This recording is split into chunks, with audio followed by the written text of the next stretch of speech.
सुप्रभात प्यारे बच्चों, आप सभी का स्वागत है इस ऑनलाइन क्लासेस में। मैं Chandrashekhar Roy, assistant professor, Kashi Sahu college Saraikela, department of history, Kolhan university. प्यारे बच्चों, आज हम स्वराज पार्टी के विषय में बात करेंगे और आज का जो टॉपिक मैंने लिया है जो यूजी सेमेस्टर 5 के पेपर नंबर 11 से। प्यारे बच्चों, स्वराज पार्टी की स्थापना कब हुई, किसने किया और इसका लक्ष्य क्या था या क्यों इसका पतन हो गया, इन सारी बातों पर आज हम प्रकाश डालने का काम करेंगे। तो सबसे पहले चर्चा करते हैं कि स्वराज पार्टी का बैकग्राउंड क्या था, क्यों स्थापना हुई। तो विद्यार्थी जी, स्वराज पार्टी की स्थापना 1923 ईस्वी में हुई। स्थान था इलाहाबाद और इसके जो अध्यक्ष थे वो आपका थे CR दास, है CR दास। उसके बाद इसके जो महासचिव थे वो मोतीलाल नेहरू थे। चित्तरंजन दास, इसमें हड़बड़ाने की कोई बात नहीं है ना। चित्तरंजन दास, CR दास मतलब चित्तरंजन दास। और इसके जो महासचिव हुए वो आपके मोतीलाल नेहरू जी हुए। प्यारे विद्यार्थी जी, प्रश्न ये उठता है कि आखिर स्वराज पार्टी की स्थापना के पीछे क्या बैकग्राउंड रहा। तो मैं आपको बता दूं, क्योंकि गांधी जी 1922 ईस्वी में असहयोग आंदोलन को वापस ले लिए थे।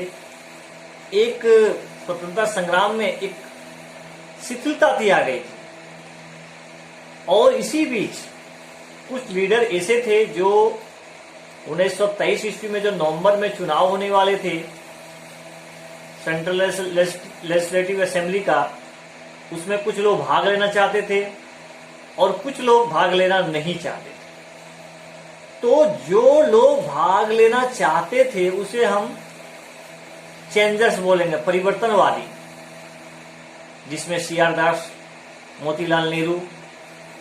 और जो भाग लेना नहीं चाहते थे उसको अपरिवर्तनवादी बोलेंगे, नो चेंजर्स, जिसमें डॉक्टर राजेंद्र प्रसाद, राजगोपालाचार्य, है ना, इस तरह के NG रंगा, इस तरह के लोग जो थे, ये लोग नहीं चाहते थे कि हम असेंबली में भाग लें और किसी तरह का चुनाव लड़ें। लेकिन प्यारे विद्यार्थी जी, गया के अधिवेशन में इस तरह की प्रस्ताव आए थे, कांग्रेस लोगों ने इसको स्वीकार कर दिया और स्वीकार कर दिया कि भाई नहीं, भाग नहीं लेना है। तो CR दास जी इस्तीफा दे दिए, बोला नहीं, मुझे तो भाग लेना है, मैं भाग लेने के सपोर्टर हूं। और आगे चल करके इलाहाबाद में स्वराज पार्टी की स्थापना हो जाती है और इसके अध्यक्ष CR दास होते हैं, महासचिव मोतीलाल नेहरू होते हैं और नवंबर वाला चुनाव में भाग लेते हैं। 101 सेंट्रल असेंबली की जो सीटें थी उसमें 40 सीटों पर जो है सो स्वराज पार्टी कब्जा जमा लेता है। बंगाल में भी इसकी बहुमत आती है। मद्रास और पंजाब वाले इलाका में ये उतना ज्यादा अच्छा परफॉर्मेंस नहीं कर सकते हैं कि ये पंजाब वाला इलाका में जातिगत भिन्नता की वजह से, लेकिन लगभग सारी जगहों पर इन्होंने अच्छा करने का प्रयास किया। तो बंगाल का जो असेंबली था उसमें नेतृत्व किए CR दास जी और सेंट्रल असेंबली का जो नेता थे वो आपके मोतीलाल नेहरू जी थे।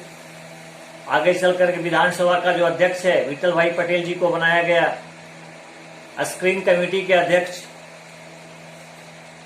मोतीलाल नेहरू जी को बनाया गया।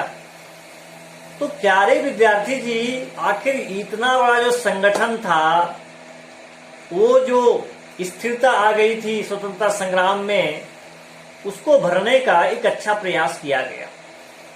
इसका लक्ष्य क्या था, व्हाट इज द एम, इसका लक्ष्य क्या था। तो सबसे पहले जानना है कि इसका लक्ष्य यही था कि हम असेंबली में भाग लें,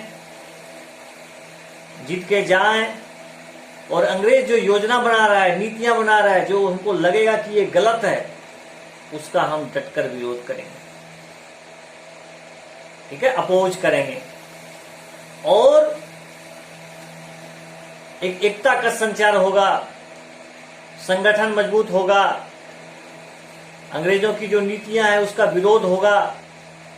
यही सोच के जो है सो स्वराज पार्टी चुनाव लड़ा और जब वे असेंबली में गए तो उन्होंने इस काम को अंजाम दिया।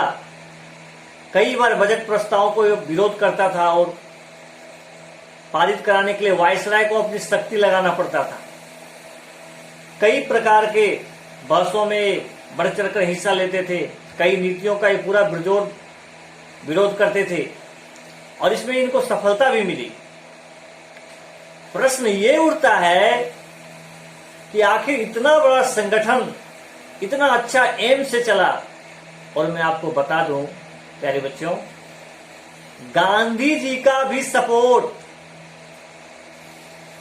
स्वराज पार्टी को मिला, क्योंकि गांधी जी को जब रिहा किया गया, जब वो आए, तो जब इन्होंने देखा कि इसकी पॉलिसी के बारे में, क्योंकि स्वराज पार्टी क्या था, स्वराज पार्टी कांग्रेस में रहकर उसके कार्यक्रमों को आगे बढ़ाना चाहता था, कांग्रेस से हटकर चीज नहीं था। तो गांधी जी ने जब उसकी नीतियों को समझे, उसकी पॉलिसी को समझे, तो उन्होंने उसका सहयोग किया और उन्होंने खादी का प्रयोग करने का जोर दिया। गांधी जी की जो सिद्धांत थे उसको बढ़ाने का प्रयास किया गया। तो स्वराज पार्टी को गांधी जी का भी सहयोग मिला, गांधी जी का भी सहयोग मिला।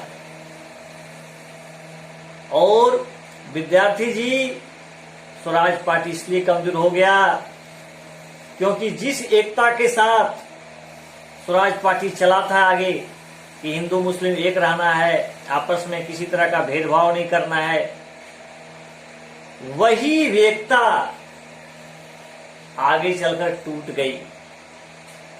सांप्रदायिकता का बीज जो है सो बोया गया, हिंदू मुस्लिम में वो एकता नहीं रही, जिसके कारण पार्टी को जो संगठित होना चाहिए था वो नहीं हो सका।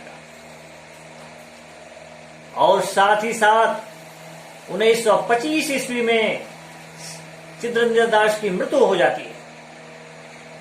तो आप सोच सकते हैं कि जो नेतृत्वकर्ता, संगठनकर्ता, जिन्होंने इसकी स्थापना की, वो तो रहे ही नहीं, जो सबको लेके चलने वाले व्यक्ति थे।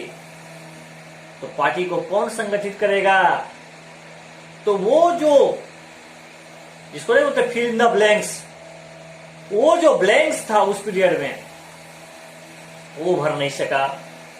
सांप्रदायिकता का बीज भर रही थी।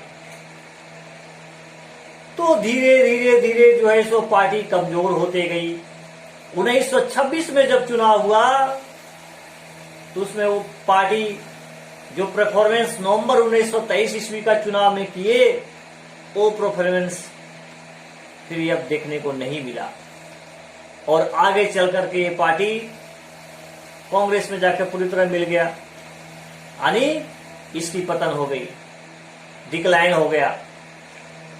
तो प्यारे विद्यार्थी जी, बहुत संक्षिप्त ढंग से मैं आपको बताने का प्रयास किया कि पार्टी की संगठन क्यों बनी, क्यों इसकी स्थापना हुई, क्या इसका लक्ष्य था और यह क्यों असफल हो गया। इसको तो सफल होना चाहिए था ना, लेकिन मैं आपको बताया चित्तरंजन दास की मृत्यु हो गई। वो जो ब्लैंक्स था वो फिर भरा नहीं सका। बहुत सारे जो भारतीय उच्च कोटि के लीडर थे वो सरकारी पद को प्राप्त करने लगे थे। हिंदू मुस्लिम में सांप्रदायिकता का जो बीज था वो बोया जा गया था, वो एकता नहीं रह गया था।